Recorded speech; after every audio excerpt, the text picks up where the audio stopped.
আসসালামু আলাইকুম। আজকে আমি যে মোবাইলটা রিভিউ দেবো সেটা হচ্ছে iQ7 ইন্ডিয়ান ভার্সনটা। মোবাইলটার প্রসেসর হচ্ছে 870 স্ন্যাপড্রাগন এবং র্যাম হচ্ছে 128 এবং এটা অ্যান্ড্রয়েড 14-তে রয়েছে। আজকে এটার পাবজি টেস্ট করব। মোবাইলটা আমি 1 বছর ধরে ব্যবহার করছি এবং আমি এটার পারফরমেন্সে ওভারঅল স্যাটিসফাইড। কিন্তু রিসেন্ট টাইমে এটা তেমন মোটামুটি মনের মতো সার্ভিস দিতে পারছে না। তাছাড়া বাংলাদেশে গেম ব্যান হওয়ার কারণে কিছুটা সমস্যা দেখা দিচ্ছে। পিং সবসময় হাই থাকে, সবসময় হাই থাকে না, মানে দেখাচ্ছে 50 বা 60, কিন্তু ব্যবহার করছে 100 বা 200 মতো। তো ফোনটার ওভারঅল রিভিউ যদি আমরা দেখি তাহলে 870 একটা পাওয়ারফুল প্রসেসর।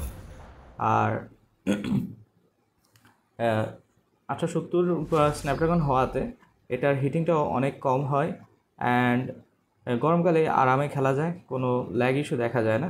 কিন্তু রিসেন্টলি আমি একটা আপডেট দিই, যেই আপডেটটা আসার কারণে কিছুটা ল্যাগের সম্মুখীন হই ইভেন্টে।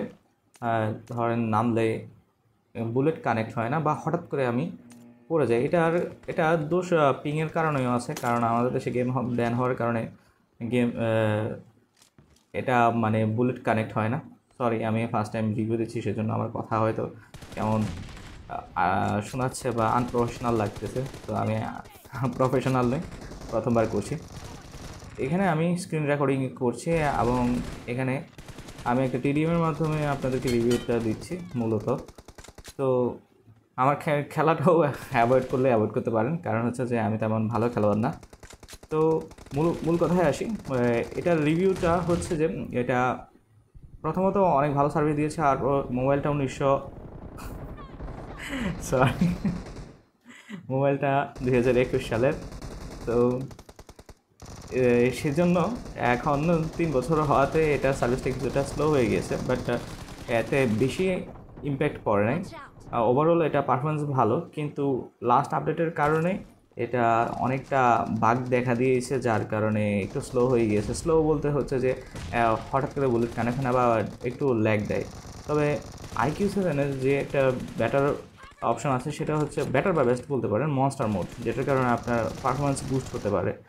আর আমি এখন গেম কন্ট্রোল কী বলে রেকর্ড করার কারণে কিছুটা ল্যাগ দিচ্ছে, বাট এভাবে নর্মালি খেলা যায় এবং এনিমিও মারা যায়, এটা খারাপ না। তবে যদি পারফরমেন্স ওয়াইজ দেখা হয় তাহলে আরও বেটার পারফরমেন্স পাওয়ার আশা রাখি আইকিউ থেকে। আইকিউর অন্যান্য বা যে মডেলগুলো আছে সেগুলোতে আরও ভালো পারফরমেন্স দেখা যায়। তো এখন এটাতে আবার 90 FPS সাপোর্ট করে। আমি খেলার শেষে বা ম্যাচটা শেষে আপনাদেরকে সেটাও দেখাই দেবো যে 90 FPS সাপোর্ট করে।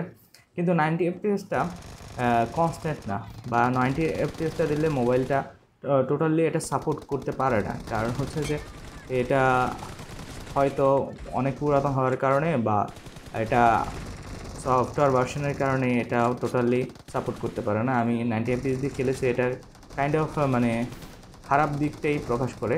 কারণ 90 FPS-এ খেললে এটা হঠাৎ করে আপনি মরে যাবেন, আপনি দেখবেন না কীভাবে মরতেছেন, মানে হ্যাকার টাইপ একটা মাইর খেয়ে ফেলবেন। তো 90 FPSটা ইউজ না করাই বেটার। তবে 60 FPS এভাবে কন্টিনিউসলি পাওয়া যায়, হুইচ ইজ গুড। অ্যান্ড আরেকটা কথা হচ্ছে যে ইভেন্টে নামলেও আপনি ইভেন্টে গান নিতে পারবেন, ফাইট নিতে পারবেন, নো প্রবলেম।